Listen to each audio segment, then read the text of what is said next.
One area of classroom management that we just don't talk about enough is clarifying our expectations. You might be surprised how big of a difference this can make. Welcome back to the Teach for the Heart podcast, where we tackle teaching challenges from a biblical perspective. Why are we here? Because we don't believe that our spiritual walk and teaching profession should exist in two separate domains. Rather, the hope we have in Christ should change how we approach everything, not just at home, but at school as well.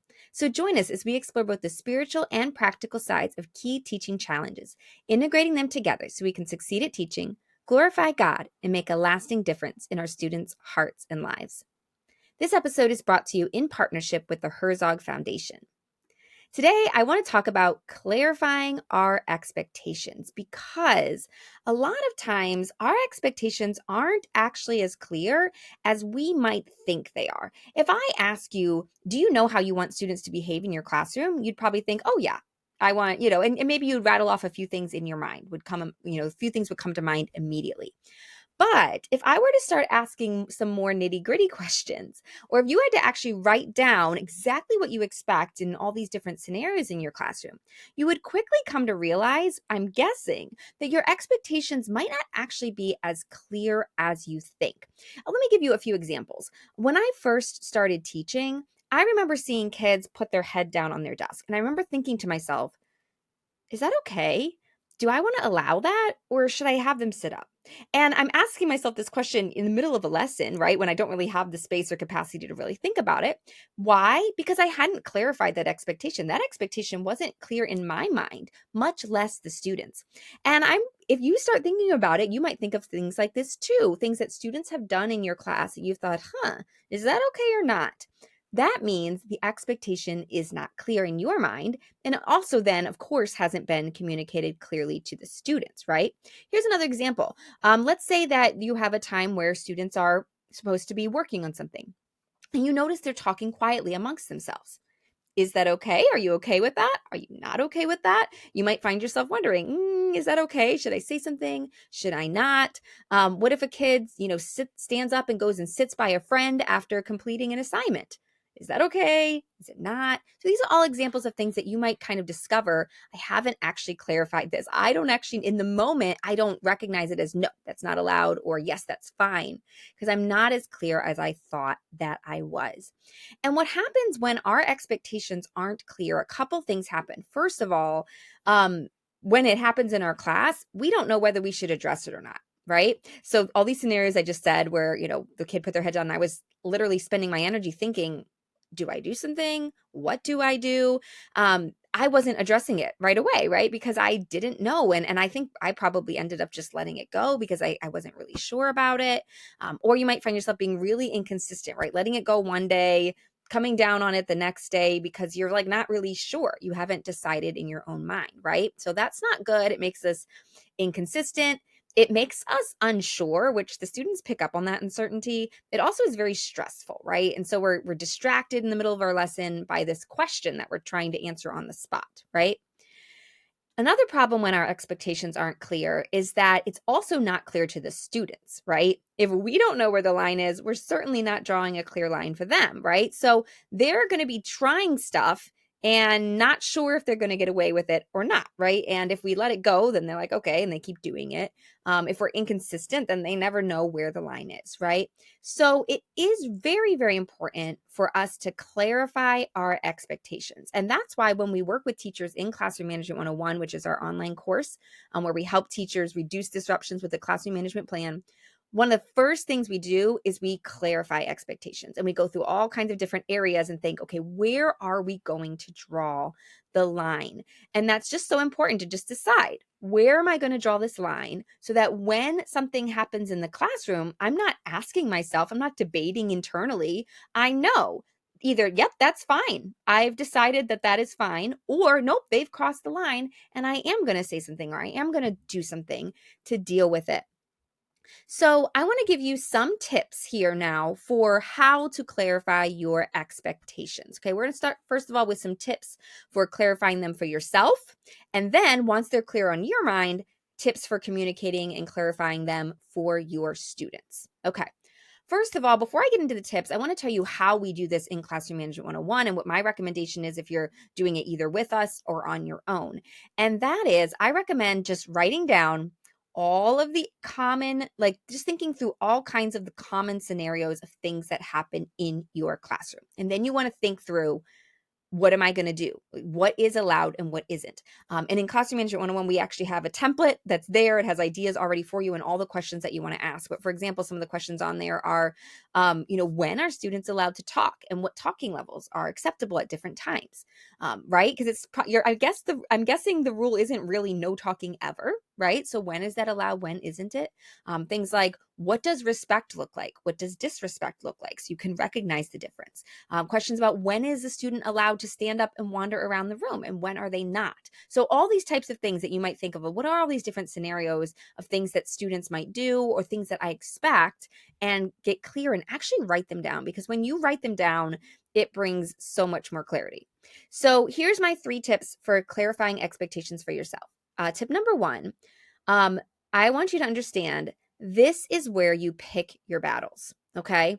So the advice is, pick your battles wisely here. Okay. And before I get into that, I want to just talk about this concept of pick your battles. You've probably heard that phrase used a lot.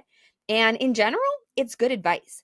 But how I've seen it misapplied in classroom management is where teachers end up letting all kinds of things go in their classroom because they're like, oh, I'm picking my battles. Like, I'm picking the bigger things. But what happens then is, like, they set the line, and then they let students cross the line and are just like, oh, well, I'm picking my battles. Even though they crossed the line, I'm just picking my battles. And that, once again, that's not good. That's creating inconsistency. That's creating a lack of follow through. Students aren't really sure what you expect when. The line is not clear when we do that. So instead of picking our battles in the moment based on how we feel, instead we want to pick our battles now, when we're clarifying our expectations. So this is where you say, where is the line? And I'm picking my battles, right? There are certain things that I might say, I'm going to allow that. I'm not going to fight that battle. That's going to be fine. We're going to allow that here. But there's other things you say, yes, I am going to fight that battle. So I'm going to set the line. So basically drawing up your battle lines, as it were, so that you're ready. And when students cross this line, that's the battle I'm picking. That's when I'm going to address it. Of course, we're not actually battling. We're just addressing the issue, but you get the analogy. So tip number 1, pick your battles here. Decide which battles are worth fighting and where to draw the lines. Just consider, what do I feel like is appropriate? And one of the most important things is that you feel aligned with where you draw your lines. In other words, that you feel like this is the right line. It might be different than the teacher next to you.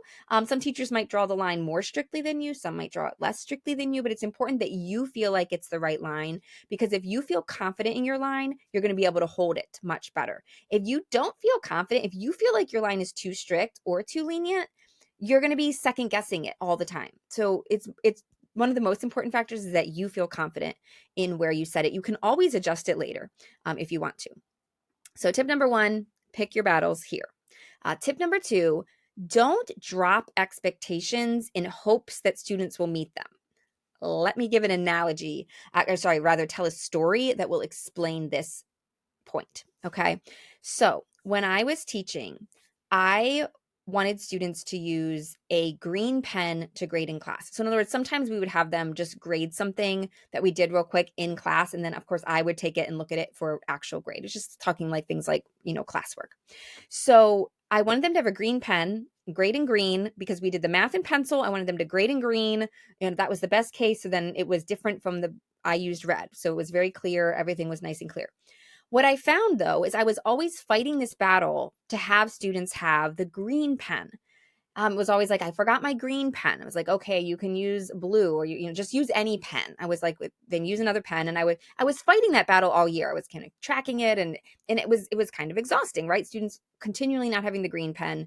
And so the next year I said, okay, I'm going to pick my battle and I'm going to stop fighting the green pen battle. I am just going to say any pen is fine. You just have to have a pen to grade. It's different pen than pencil. We're good. And I thought I would be good to go. But what I discovered was that it didn't work. Here's what happened. The students that used to not have a green pen, but at least they had a pen, now they came to class with no pen at all. So in other words, the problem wasn't that I was expecting something unreasonable by asking them to have a green pen. The problem was that there were just students that were like never really going to be on top of what they were supposed to bring. But now I found myself in a bigger dilemma because before I could just say, well, just use a pen. And now I couldn't say just use a pencil because they that would be the same instrument that they did the quiz with and whatever. So I found myself that I had lowered the expectation hoping to avoid the battle, but what actually ended up happening was that I had the exact same battle and just now it was way worse. So my advice here is, in light of that story, don't drop expectations in hopes that students will be able to meet them because they're lower. Okay. So set the bar where you think it should be and recognize there will always be students who come in under the bar. If the lower you drop it, there's still going to be students that come in under it. So you just need to keep that in mind, okay? You will always have students come in under. You're always going to have to fight the battle. So don't lower it in hopes that to avoid the battle. Does that make sense? So put the bar where you think it should be, where you feel is right and fair and good. Don't lower it to avoid it. It's just not going to work. So hopefully that's helpful. So advice number 1, pick your battles, make sure you feel aligned with where the line is. Number 2, don't drop expectations in hopes that students will meet them. Number 3, write down your expectations. If you write them down, you are going to have so much more clarity. Number 1, you'll be able to refer back to it, but even more, the having to write it down forces you to be clear. Because in my mind, if I just say, oh yeah, I expect this and this and this, my mind will assume I have a lot more clarity than I actually do. When I have to write it down, it becomes pretty clear to me, oh, I actually haven't thought this part through or that part through. So definitely recommend writing down your expectations. And if you do work with us in Classroom Management 101, we have the template and all the questions all ready to go for you. All right, so those are 3 tips for clarifying expectations for yourself. Next, tips for clarifying expectations for your students. I have 3 here as well. So in other words, first step is getting clear for yourself. Once you're clear in your mind, now you need to communicate these to the students, okay? And some of these you might communicate in, when you think about next year, you might have like a syllabus for them and things like that. But that's obviously not enough, right? Just putting something in a syllabus, students may or may not read that, much less remember it, right? So what does this look like in actually communicating with them on a regular basis? So first of all, discuss expectations as they come up. Don't just go over a list of expectations at the beginning of the year or all at once. So once again, giving them a syllabus or going through everything all at once, they're not going to remember that. It's too much information. Instead, you want to clarify expectations as that comes up. So as something comes up, okay, this is what is allowed here. This is the expectation here. Okay, we're doing small groups. This is what is expected during small groups. So you need to clarify things as they come up. And be ready to continue to remind them of it until it's clear to them. So that's number 1. Discuss them as they come up, not in one huge long list. Number 2, clarify expectations by holding the line. Okay, this is probably the most important. The way you're going to make the line clear and the expectation clear is by holding that line. And when students step over it, you say something, you do something. That is going to be the most important thing. So you do want to be ready and think through, well, what am I going to do when students cross these lines? How am I going to respond? And be ready to do that. That's really, really important, because if you say this is the line, but then you let students cross it, kind of all the time, that's not going to be the line. So you have to hold it. You have to be prepared to hold it. And then number 3, it might be wise to focus on 1 or 2 areas at a time, especially if it's, if you're listening to this episode when it comes out, it's the middle of the year. So if you're thinking, man, I want to clarify a lot, it might be good though to say, okay, I'm going to focus on 1 or 2 areas because I can really focus on that, right? If you were to try to come in and say, okay, I have 10 areas I want to work on with my students, you're not going to be able to keep up with that. They're not going to be able to keep up with that. It's going to be too overwhelming. But if you say, okay, I'm going to focus on this one area, we're going to focus on, small group time. We're going to focus on, disruptions, blurting out answers or getting up out of our seat, whatever it is. If you pick 1 or 2 areas, that's going to be so much more manageable. You're going to be able to actually focus on it. You're going to be able to actually be really consistent with, okay, every time someone crosses over the line, I'm addressing it. And so you're going to be able to work on it forever. So if you have a list of things that areas you want to work on to clarify and then communicate and shore up that line, I recommend kind of picking your top 1 or 2 do those first. And then after you work on like each one of those for a couple weeks, however long it takes, where you feel like, okay, we got the hang of this one, then do the next one and the next one. So kind of pick them off one by one rather than trying to do them all at once. So I hope these tips have been helpful for you as you think about clarifying your expectations. One final word of advice is just to recognize that clarifying these expectations is just one part of the plan. There are a lot of other pieces that need to work together. In particular, remember I talked about, well, what do you do when they don't meet the expectation? Are you ready to address that? So if you do need extra help with that, we talk about the whole system, including when we teach a classroom management plan. Part 1 is clarifying expectations. Part 5 is what do you do when students cross the line, and getting ready and having those responses ready.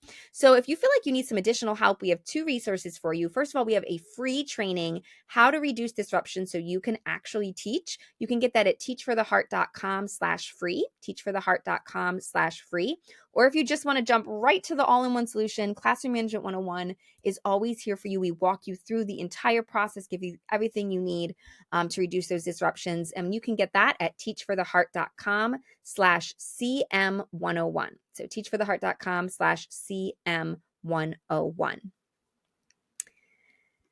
Well, this episode has been brought to you in partnership with the Herzog Foundation. All views and opinions are our own and don't necessarily reflect those of the Herzog Foundation. If you'd like the notes and the links from this episode, you can always get them at teachfortheheart.com/328, teachfortheheart.com/328. And if you did enjoy this episode, we'd love for you to share it with a friend and to subscribe to the podcast so you can stay in touch with us.